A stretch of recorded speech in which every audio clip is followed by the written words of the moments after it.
Welcome po sa special edition ng Past TV. Nandito tayo sa White Space, Manila. Sa Makati, nandito tayo sa Vloggers United 13. So ano pa hinihintay nyo? Simulan na natin to. Let's get it on! So guys, hello. Kasama ko ngayon si... Hello, DJ Razon! Nandito siya ngayon sa Past TV. Ang tanong ko ngayon simple lang. Ano? Bakit ang cookies binibake, ang bacon kinukook? Oh my God, hirap na na. Kasi siguro yung cookies gawa sa dough and yung bacon pina-fry siya kaya kinukook ko. Wait lang na. Wordplay.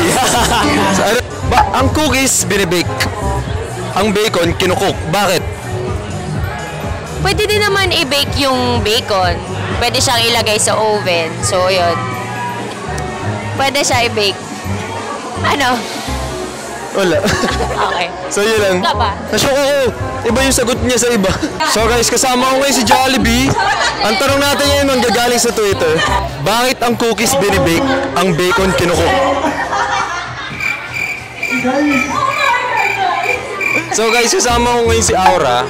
Kilala niyo naman siya. Or di niyo sure? Nandito siya ngayon sa Past TV. Ang tanong natin ngayon simple lang.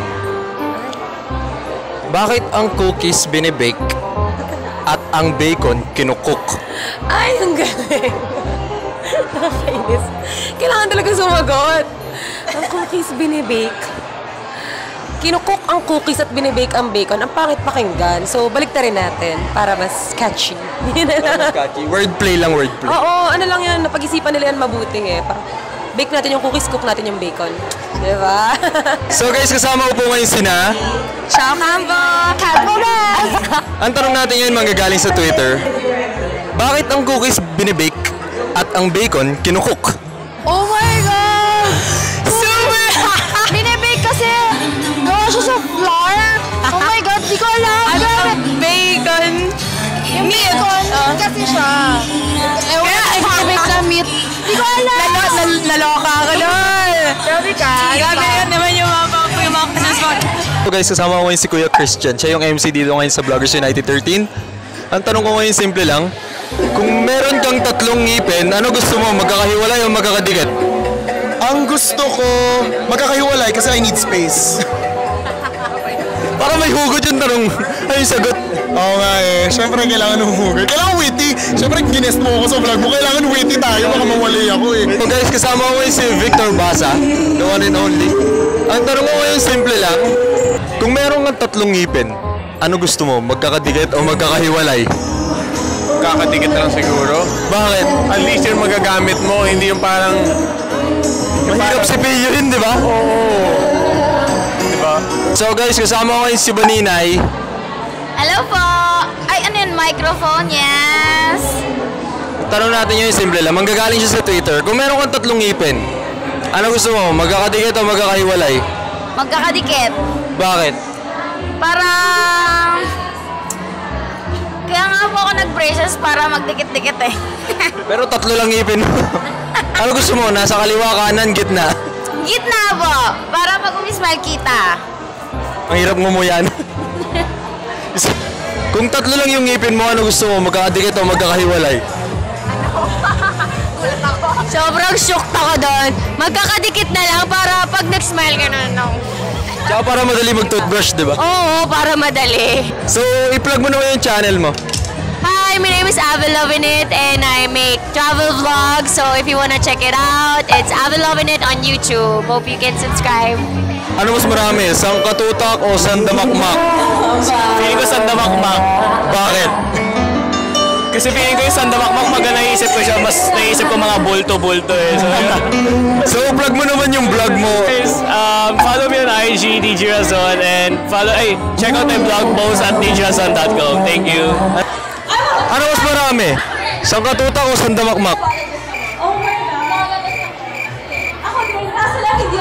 Ano mas marami? Sangkatutak o sandamakmak? Sangkatutak o sandamakmak? Sangkatutak, sandamakmak. Sangkatutak, 10 letters eh. Gusto tama yun? Akala ko syllables yung binilang mo. Hindi letters yun. So, promote mo naman yung vlog mo sa kanila. Actually, paapa lang ulit yung vlog ko. Kasi ang hirap mag-hype beast sa Pilipinas kasi sobrang init. Pero my blog is christianreasonda.com. That's Christian, REASONDA.com. Ayun, streetwear siya. Men's blog siya. So yan, thank you po. Maraming salamat. Ano mas marami? Sangkatutak o sandamakmak? Oh my God, bakit ganyan ang mga tanong? Sangkatutak. Bakit? Sandamakmak na lang. Bakit? Pwedeng both na lang. Isa lang. Sandamakmak. Bakit? Last na talaga. Next question, please. Next, meron bang coffee jelly na decaf? There might be coffee jelly na decaf, although it'll be hard to make kasi to make a decaf coffee jelly, you have to heat the coffee like really to really high temperature. So baka masyadong mahirap. Mahirap, no? Meron bang coffee jelly na decaf? I think so. Feeling ko meron naman. Milk bake. Wow! Totoo ba?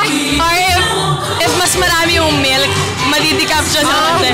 Ganun ba yun? Yung tikas na kape yung gamitin mo pang coffee jelly. Ayan. So yun lang po, thank you po sa time and be sure to follow their vlogs.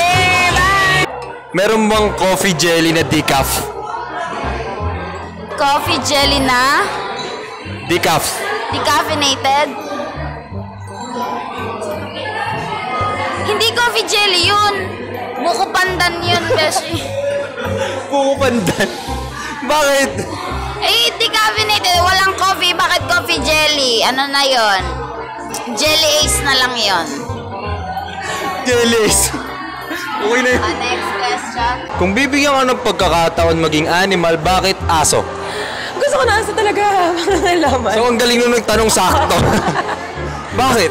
Gusto ko yung aso kasi hihiga-higa lang ako sa bahay. Tapos uuwi ako. Masaya na ako kasi andyan na yung amo ko. Tapos kahit san-san, Lover ko. sobrang, so nagtanong alam mo na. Galing. Very good. Kung bibigyan ka ng pagkakataon maging hayop, bakit aso?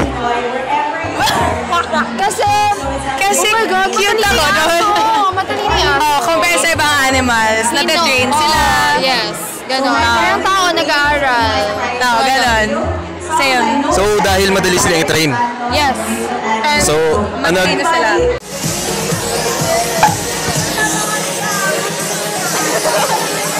nagdaan na naman ako isang araw ng Past TV kung saan wala kayo natutunan kundi pa akong kalokohan lamang. Be sure to subscribe to my channel, like, comment, and subscribe. So yun lang guys. For more of me, subscribe na kayo sa channel ko. That's all. Bye-bye.